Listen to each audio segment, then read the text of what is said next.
Right, so we've got a Gates power grip, so it's a quality black brand of belt. Yep.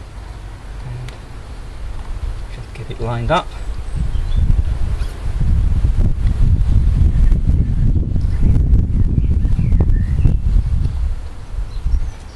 Easy to get it onto the smaller end first. Just work your way round. Yep. And you reckon that nowadays there's no worry about the A, B and C, is that? Well, they were only tolerances in the production of the old belts. And although this is an A pulley, this is just the standard belt and it's going on nice and tight. Yep. But it's not difficult to fit. And there's minimal flex. What's in the book is a maximum of 6mm. That's both. So that's this movement's maximum 6mm, Yep. and that's worn out at 6mm. Right. So as long as it's not on there so tight, it's twanging tight. Yep. You know, you can still. On a car cam belt, they typically say you should be able to twist it 90 degrees on the longest run, but these runs are very short, so you're not going to be able to do it here. So that's the belt on. The guide washer. The spring.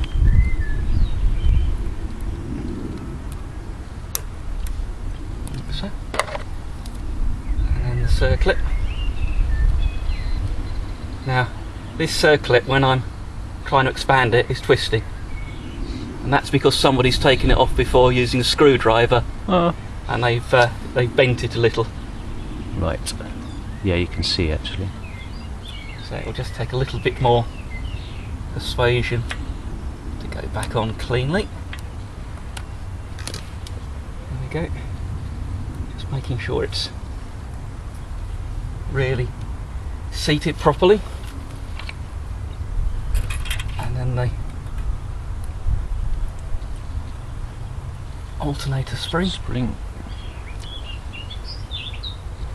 Which I must admit I've never seen one exactly like that. Oh. A little bit heavier section. And just make sure that the taper in the flywheel is clean. And it's got put the alternator back on.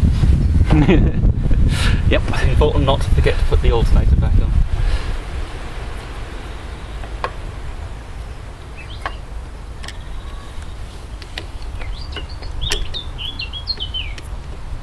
Now, normally they do just drop in quite easily, but it looks like someone's hit with something up there, so we may just need to. Why would they do that? Possibly if they were trying to get the flywheel off, having difficulty with something that they've. There's a little bit of a burr there that's stopping me getting that to go easily.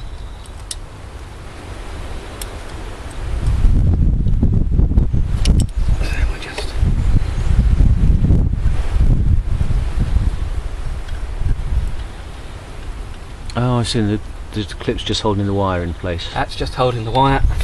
Yep. Some people like to replace these with a button head Allen screw, which gives a little bit more clearance. And seeing as people often chew up these, as you can see, screwdriver slots.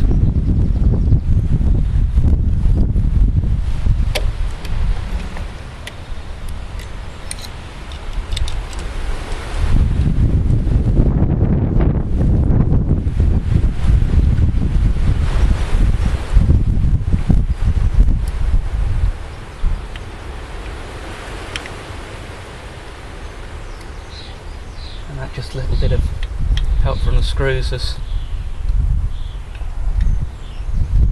seated that in place. Just do the. And that's just got one set position it goes into. This actually has got a little mark matching the two up, but to be honest, I haven't found that it makes any difference.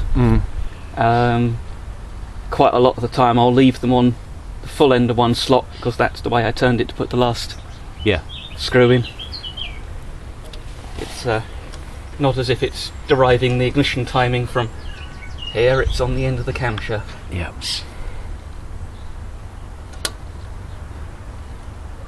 We just need to find the angle to get these tightened up without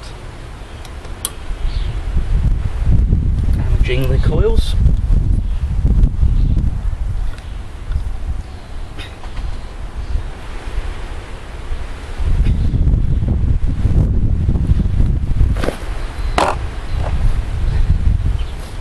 Flywheel can go.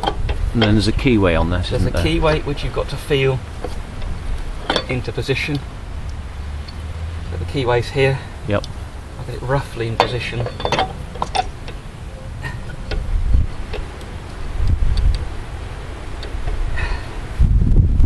Which I can't on this one because of the spring. Ah. Normally you can just overwhelm the spring and push it and feel the position, but this one's a little bit too strong.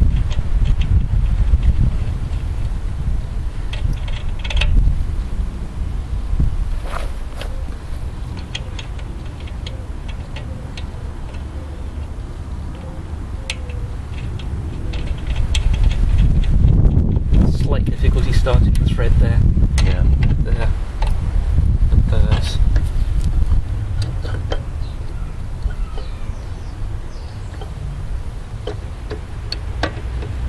Hey. Yeah, you could hear it click when it got to the right. Yeah.